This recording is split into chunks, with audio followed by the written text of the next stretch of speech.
Todo o material contido neste filme é autêntico. Algumas cenas contêm material explícito e se recomenda supervisão paterna.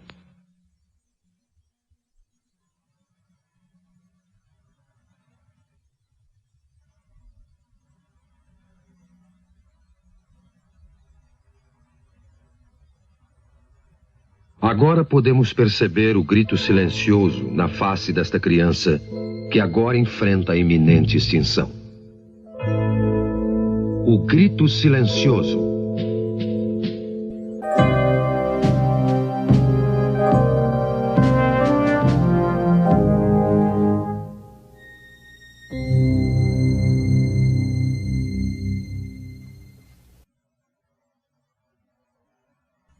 Meu nome é Bernard N. Nathanson.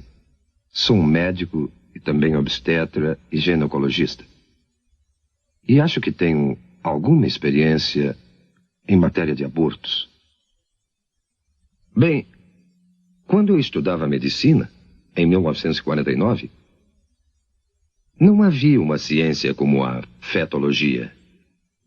Aprendemos que esta criança a nascer, o feto, era uma coisa no útero e que somente por uma questão de fé era ou não era um ser humano e se esse ser humano teria ou não qualquer qualidade bem pessoal. Mas essa história mudou desde 1970. Foi nessa época que a ciência da fetologia surgiu nos meios médicos. Surgiu pela mera apresentação de grandes e novas tecnologias, como a imagem ultrassônica, o monitor eletrônico do coração fetal, fetologia, histeroscopia, teste imunológico e uma série de outras novas tecnologias que hoje constituem, de fato, o corpo da ciência da fetologia. A imagem ultrassônica, que é a imagem do feto em movimento, tornou-se acessível à nossa clínica a partir de 1976. A sala para exames ultrassônicos consiste de uma convencional mesa de exame e do aparelhamento de ultrassom. Essa máquina que vemos aqui. A mulher grávida é colocada na mesa para o exame. O abdômen é devidamente coberto. A ponta do instrumento é colocada sobre o útero. O aparelhamento consiste basicamente de um cristal que emite ondas de som em alta frequência e um outro aparelho que capta o eco dessas ondas. O eco é então registrado num computador que o transforma em uma série de imagens da criança nascer.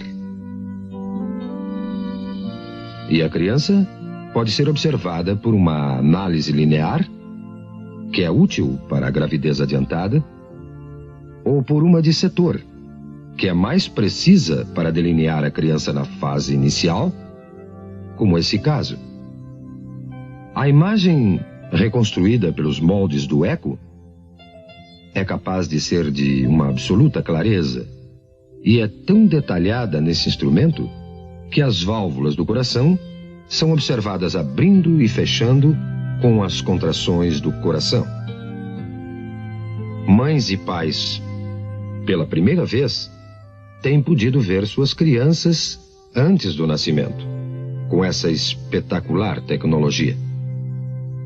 Essas tecnologias, esses aparelhos e máquinas que usamos diariamente, têm nos convencido que, sem dúvida, essa criança a nascer é também outro ser humano, outro membro da humanidade, sem distinção, de maneira alguma, a qualquer um de nós.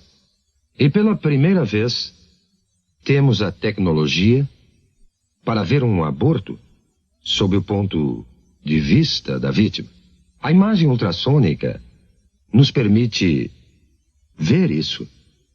E assim, pela primeira vez, vamos observar como uma criança vai sendo torturada, desmembrada desarticulada, esmagada e destruída pelos insensíveis instrumentos de aço do aborteiro.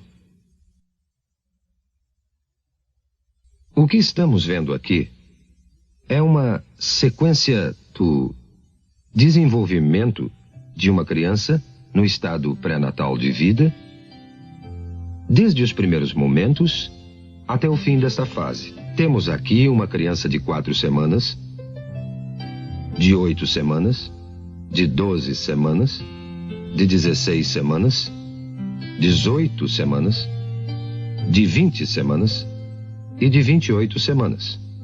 Como podem ver, não existe ainda uma mudança dramática na forma ou substância desse ser durante esse desenvolvimento. Essa pequena pessoa, de 12 semanas, é uma criatura, inegavelmente um ser humano.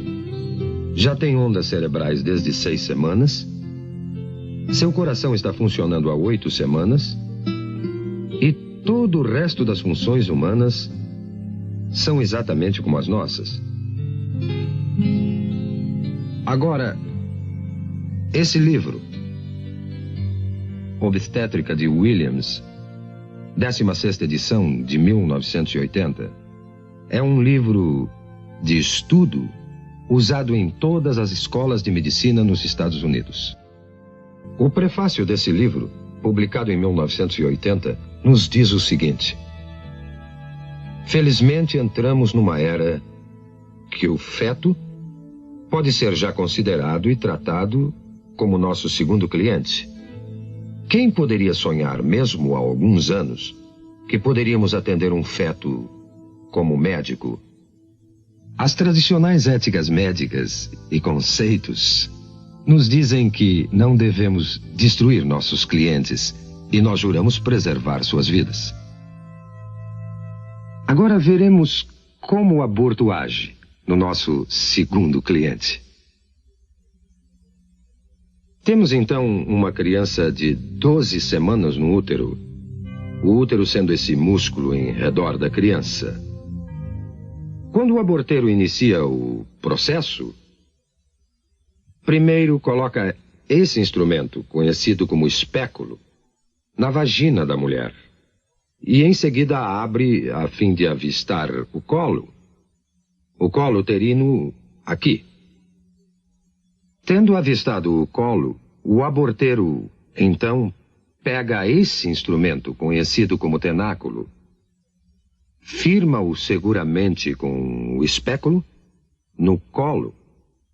Desta maneira, grampeia bem o tenáculo para firmá-lo melhor ao colo do útero. Outro instrumento que é posto em ação é chamado sonda.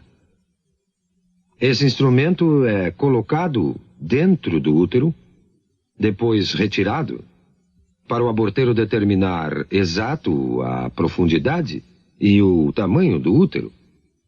Depois, esse grupo de dilatadores, esses metálicos, curvos instrumentos, são usados para fazer a dilatação do colo, a fim de aplicar finalmente os mencionados instrumentos de aborto.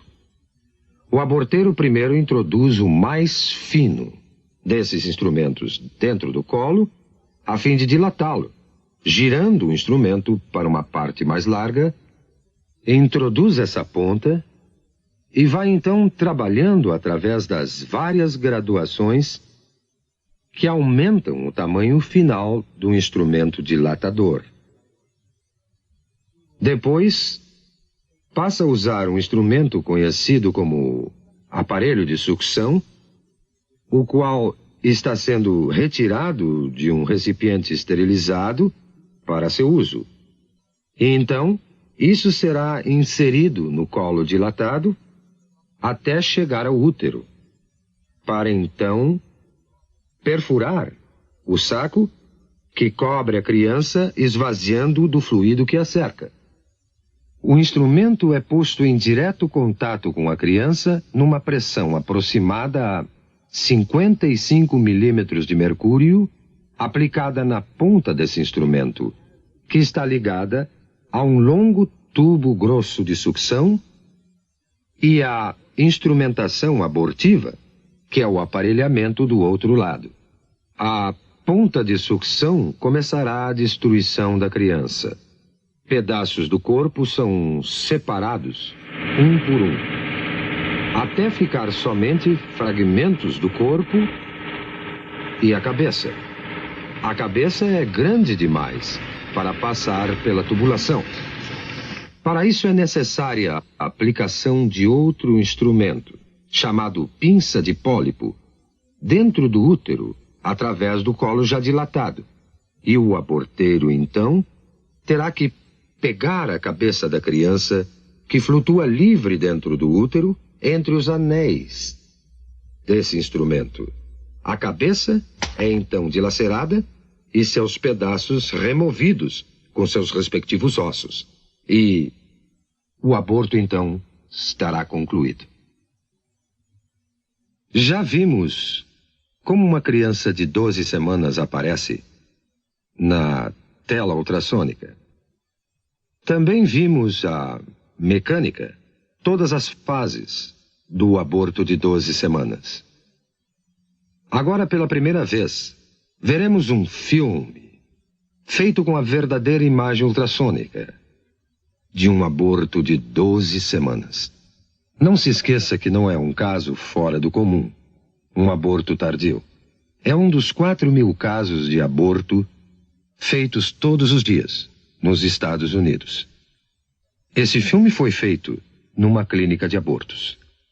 O médico que realizou o aborto foi um jovem que trabalhava em 2 diferentes clínicas de aborto ao mesmo tempo.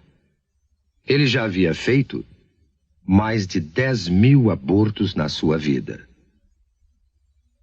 Quando lhe pediram para assistir uma exibição deste filme, ele ficou tão chocado do que ele fazia que saiu da sala por um momento. Voltou para ver o final, mas nunca mais fez outro aborto. A moça que manobrou a verdadeira câmera ultrassônica era uma feminista e a favor do aborto. Mas ela também ficou tão chocada pelo que viu nesta sessão de cinema que nunca mais quis discutir o assunto aborto. Mas vamos voltar ao filme em questão. Estamos observando um detalhe de uma verdadeira imagem ultrassônica de uma criança de 12 semanas. A criança está colocada nesta direção. Vocês estão vendo a cabeça da criança aqui, o corpo inteiro da criança aqui, e essa imagem é a mão da criança perto da boca. Olhando essa criança mais de perto, observamos o olho ou a órbita ocular aqui, o nariz da criança aqui, sua boca aqui, e até vemos o ventríloco do cérebro aqui. Esse é o fluido que enche os espaços do cérebro. Vemos o corpo da criança aqui, com as costelas em silhueta, e sua coluna vertebral atrás. Essa é uma área granulada de tecidos. Na parte superior, parece ser a placenta da criança. Podemos até distinguir aqui as coxas, as extremidades inferiores saindo do corpo, desta maneira. Agora, vamos à ação. Vemos o coração batendo no peito da criança. Suas batidas são de 140 por minuto aproximadamente. Agora, vemos a criança se movendo dentro do útero. E observamos várias mudanças de sua posição. Ela ainda está colocada desta maneira. E a boca está recebendo o polegar da criança, a criança está outra vez movendo-se calmamente no seu santuário. Agora, esta sombra que estamos vendo na parte inferior da tela é a ponta de sucção que foi deliberadamente colorida para que possamos distingui-la com mais clareza. Mas o aborteiro dilatou o colo e está inserindo a ponta de sucção que podemos observar se movimentando na tela. Podemos notar que a ponta de sucção, que está aqui, quando se move em direção à criança, ela recua do objeto e começa a produzir movimentos violentos e agitados. A criança se move com mais determinação. Sua posição muda constantemente e ela retrocede mais uma vez aqui. A ponta de sucção ainda não tocou na criança e mesmo assim ela permanece agitada e movendo-se violentamente. A criança virou agora outra vez de perfil e a ponta de sucção volta mais uma vez a aparecer na tela. A boca da criança está aberta, o que veremos mais uma vez em outro momento. Mas esta ponta de sucção, que vemos se movendo violentamente na parte inferior da tela, é um instrumento mortal, que eventualmente irá destruir a criança. É só depois que o saco é perfurado para a saída do líquido que a ponta do aparelho entrará em contato com a criança. Mas podemos observar a ponta movendo-se enquanto o aborteiro procura o corpo da criança. Mais uma vez vemos a boca da criança aberta, como se estivesse emitindo um grito silencioso. Este é o grito silencioso de uma criança prestes a enfrentar sua extinção. Agora as batidas do coração aumentam dramaticamente e os movimentos da criança são mais violentos, como percebendo a agressão ao seu santuário. Está se afastando e podemos vê-la movendo-se para a esquerda do útero, numa tentativa patética de escapar aos terríveis instrumentos que o aborteiro usa para extinguir a sua vida. Agora, o coração está visivelmente acelerado. Suas batidas chegam a 200 por minuto. Não há dúvida alguma que a criança percebe o perigo mortal que a espera. A membrana foi perfurada e o fluido escapou. Não se vê mais o reservatório de líquido protegendo a criança. Mas uma vez que o fluido saiu, a ponta do aparelho de sucção se firma no corpo da criança e a criança é puxada para baixo pela ponta de sucção do aborteiro com a pressão negativa aplicada e o corpo está sendo desmembrado sistematicamente e separado da cabeça. A cabeça está nesta direção aqui. Eu estou no momento delineando a cabeça. As partes inferiores já foram destruídas. E vemos a ponta de sucção brilhando de espaço a espaço na tela como uma série de ecos. Enquanto a criança está sendo empurrada de um lado para o outro, enquanto a ponta de sucção está sendo aplicada ao corpo desta maneira e o aborteiro está exercendo sua tração na criança. A cabeça é ainda perceptível aqui. O corpo já não se pode ver. Foi separado da cabeça. O que vemos agora é a cabeça mesmo, que é chamada linha média do eco, e vários fragmentos de ossos. Mas a cabeça, que estou delineando aqui, nessa criança de 12 semanas, é grande demais para sair inteira numa peça de dentro do útero. O aborteiro terá que empregar este instrumento, a pinça de pólipo, numa tentativa de segurar a cabeça. Ele agora tentará dilacerar a cabeça com esse instrumento, dessa maneira, e remover a cabeça aos pedaços de dentro do útero.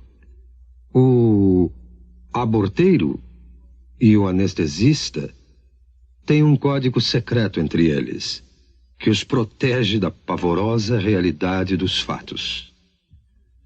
O aborteiro e o anestesista se referem à cabeça da criança, que agora é chamada de número 1.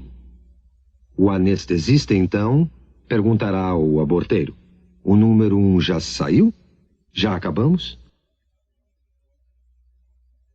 Vemos agora, intermitentemente, os dentes ou lâmina desse instrumento aparecendo nessa imagem aqui. A cabeça tende a flutuar, solta no útero, e aqui estão os dentes ou lâmina desse instrumento vindo por aqui. E a cabeça está sendo agarrada pela pinça de pólipo e puxada para baixo em direção ao colo. Agora, tudo o que vimos sobrando são simples resíduos, simples fragmentos, pedaços de tecidos que documentam que ali viveu uma vez um indefeso, frágil ser humano. Considerando o impacto do aborto na nossa sociedade, vamos olhar algumas estatísticas do que realmente aconteceu nos últimos 20 anos. Nós temos dados confiáveis indicando que em 1963, bem antes do aborto ser legalizado pela infame decisão Roe versus Wade, eram efetuados aproximadamente 100 mil abortos ilegais anualmente nos Estados Unidos, e muito poucos legais. Em 1973, o primeiro ano que a decisão Roe versus Wade prevaleceu neste país, cerca de 750 mil abortos foram efetuados. E em 1983, o último ano do qual temos completos dados, foram feitos 1,5 milhão de abortos. Agora vamos ver o aborto como indústria.